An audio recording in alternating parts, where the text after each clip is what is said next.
Hi, OChemsters. This is Mrs. Vandalay bringing you more OChemster video. We are now in Chapter 9, Aldehydes and Ketones, having just finished up Chapter 7 and 8 about alcohols and ethers.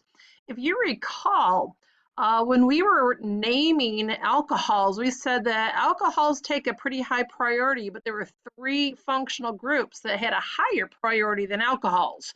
There were aldehydes, ketones, and carboxylic acids. So we are going to see how that works in this chapter. So we're going to see a little bit more about aldehydes and ketones. And the first section, of course, is nomenclature. But of course, here's an intro, okay? So aldehydes and ketones have many uses and are important organic compounds in our everyday lives. Aldehydes have distinguishable odors, some good and some bad, actually, all right? So the cinnamon aldehyde, I like that because I have like the little air fresheners. I really do like the cinnamon apple smell in my air freshener, especially in the fall. Well, guess what? They don't put real apples in there. They use the aldehyde, this cinnamon aldehyde, to make that, nice smell. All right. Formaldehyde actually is not my favorite smell. Formaldehyde is what they use to preserve specimens in biology class, and I just have memories in college biology where we dissected the same pig the entire semester, and it smelled really bad the whole time. I did not enjoy that at all. Part of it had to do with the smell, the formaldehyde. Certain ketones can be found in perfumes, all right, such as the civitone found in your musky odors. They're also playing important roles in hormones. I said, note the ending of the word. Hormone is own, ketone, you're right, such as testosterone and estrone, which is a lot like estrogen, all right? So both aldehydes and ketones have essential roles in digestive and vision. I'm glad for that. And then imagine our world, I should have said without these compounds, all right? So I want to show you something. To me, this is fascinating, all right? Here is testosterone, and here's estrone. This is considered the male hormone. I bet you already knew that. And this is like the female hormone. Take a second out and look at their structures. Notice the similarities and notice their differences. To me, that's pretty amazing. All right, there's only a few real key differences in there. All right, so we notice that right here I see an OH and right here I don't. These are both cyclopentanes, aren't they? Yeah, look at that. See, that's a cyclopentane. But coming off of this cyclopentane and the testosterone is your alcohol, and coming off of this cyclopentane is from the estrone is your ketone. All right, what else do you notice? Over here, all right, this is a cyclohexene, all right, and this is a aromatic, okay? So a little bit difference there, but here is the ketone, okay, for your testosterone, and then here is the alcohol for your estrone, okay? So fascinating on how very different the outcomes are and what testosterone does, hormonally, and what estrone does hormonally. And really, they just, pretty much swap those functional groups. I don't know. I find that fascinating. Can you tell? So anyway, very glad we have ketones. And the other thing I wanted you to know is that notice it's testosterone, O-N-E. It has both a ketone and an alcohol in it, but what took the priority? The ketone in, like I said earlier. And an estrone, notice the O-N-E, all right? So the ketone has the priority in naming, not the alcohol. So anyway, there you go. Let's go down and check it out. For what is an aldehyde? What is a ketone? So the presence of a carbonyl group. What the heck is a carbonyl group? It's the C double bond O, okay? It's the C double bond O is your carbonyl group. Is attached to a hydrogen and then a carbon group R.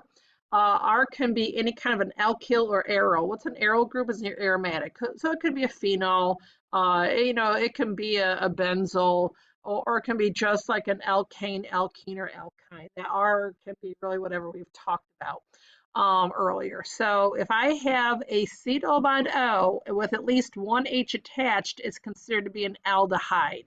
All right, you can have two H's attached and it's still an aldehyde. All right, let's see down here. A ketone is the carbonyl group. Again, that's your C double bond O. Is attached to two other carbon groups. And again, they can be alkane, alkene, alkyne, aromatic. It really doesn't make a difference. It's still going to be a ketone, okay? So let's go ahead to the next page. So let's talk about nomenclature of aldehydes and ketones. The IUPAC ending for aldehydes is al, al.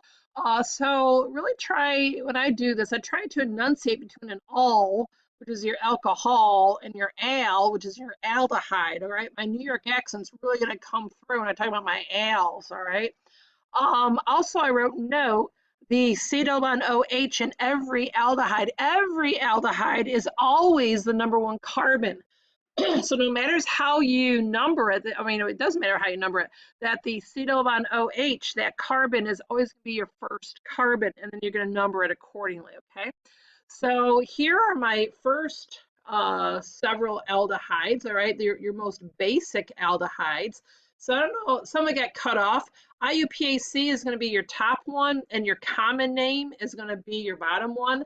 So the IUPAC just takes meth, and then your an, because you have single bonds there, and then it ends in al, so methanal.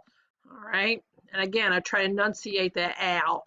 And this is your formaldehyde. I already told you about my harrowing experience in biology class, smelling that formaldehyde every week. Blah.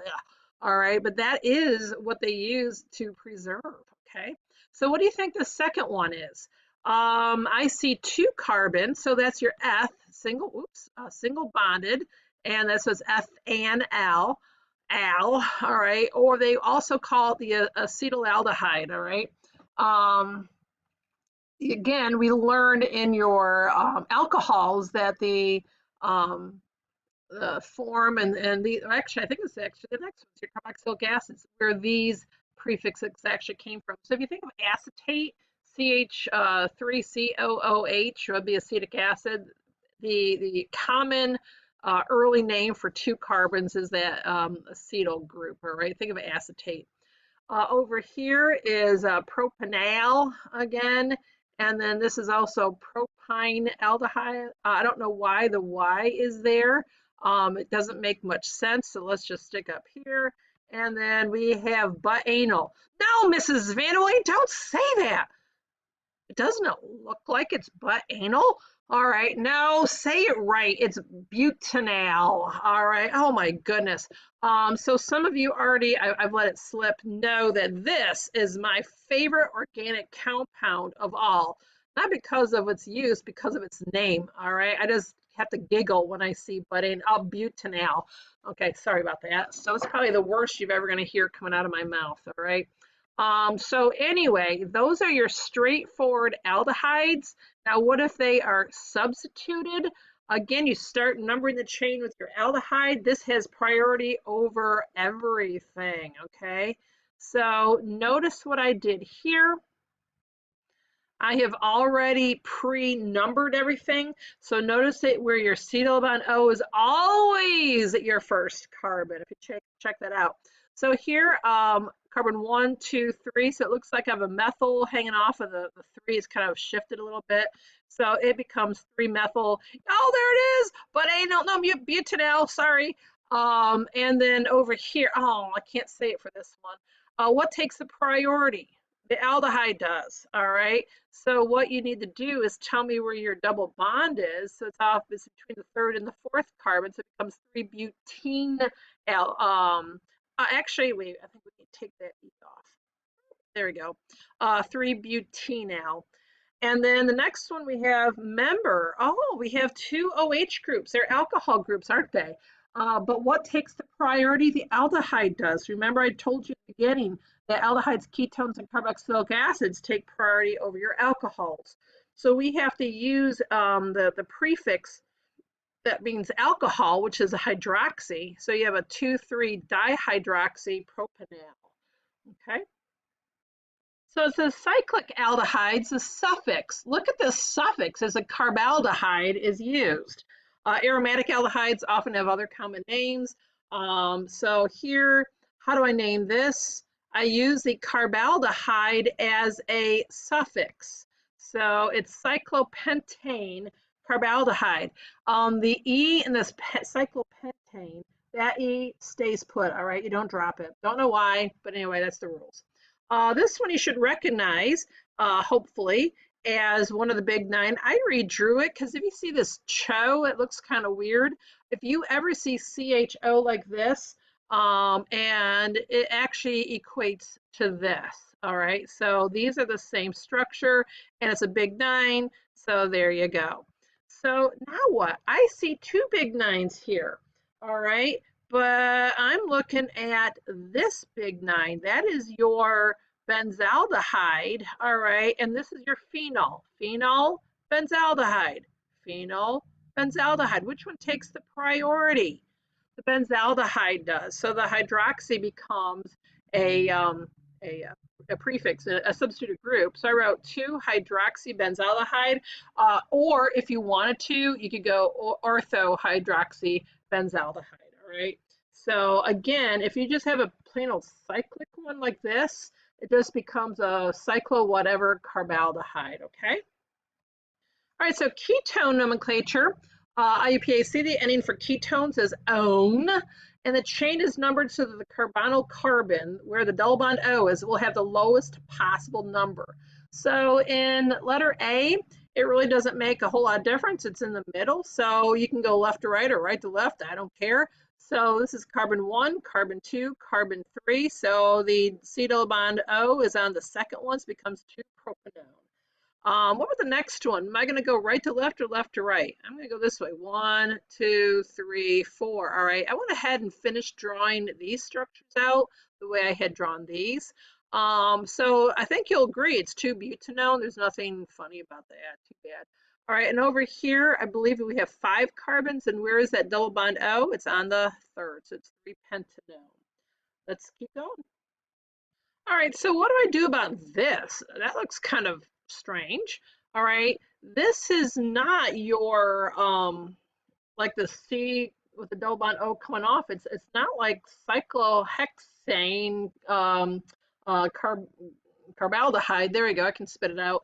No, the C within the structure is double bonded to the O, so it just becomes a lot easier. Cyclohexanone.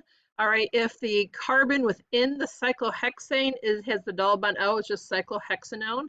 So this one would be 2-methylcyclopentanone. You can't really use the ortho because, excuse me, I don't have 6-sided, so it doesn't really work. And over here, I have both a double bond and the ketone. The ketone takes the priority.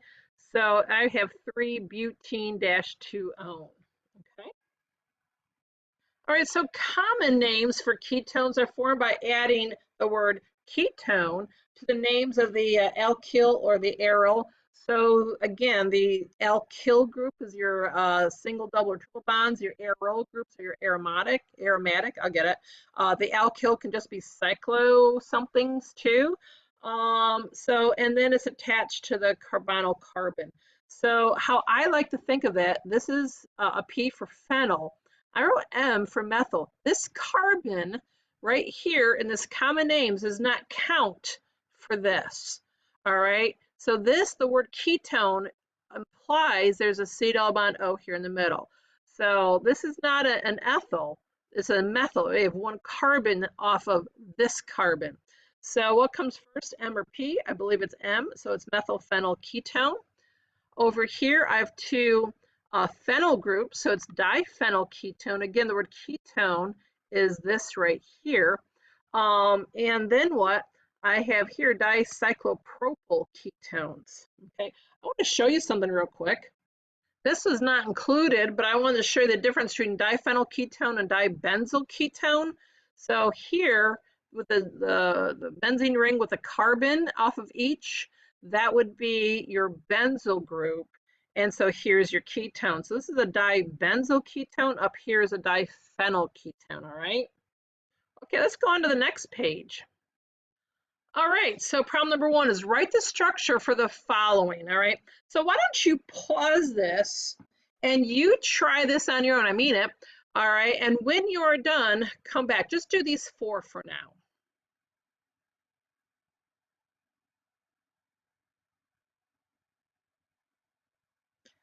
All right, hopefully you finished these four. So the first one is an aldehyde. How do I know it ends in al? So how many carbons do I have? I have five. So 1, 2, 3, 4, 5, and there you go. What about 2-pentanone? Well, it's a ketone, so the acetyl bond O, the carbonyl group is in the middle. It's off the second carbon. Okay. What about here? M-bromobenzaldehyde. All right.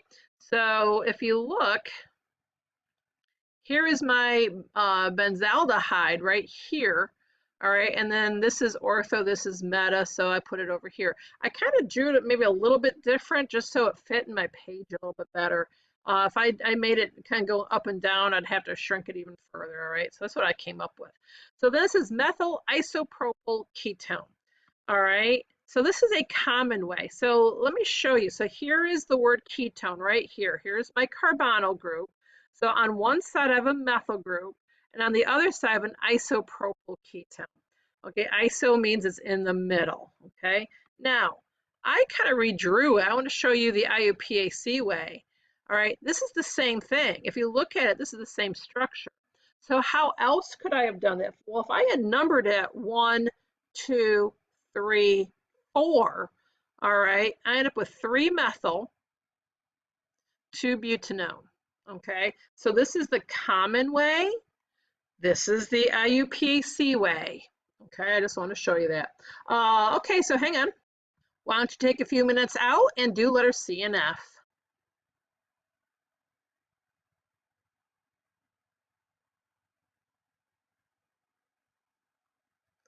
Okay, welcome back. Hopefully you paused this and did it. Letter C is a mouthful. I don't know about you. All right, and that's all there is to it, but it's still a mouthful. Okay, here's your cyclohexane and here's your carbaldehyde. So there it is. And the next one is 3-pentyne 2-one. All right, so again, I have 1, 2, 3, 4, 5. There's your pent. Between the third and the fourth carbons is your triple bond. And then off the second carbon is your ketone. All right, so what you should do is now, using the examples as a guide, write the correct name for the following. So why don't you pause this and do, I think there's 6 of them, and do these 6, and when you're done, come back. Nope, I just checked. There's only 4 of them. Do the 4 of them, come back, and then check your work.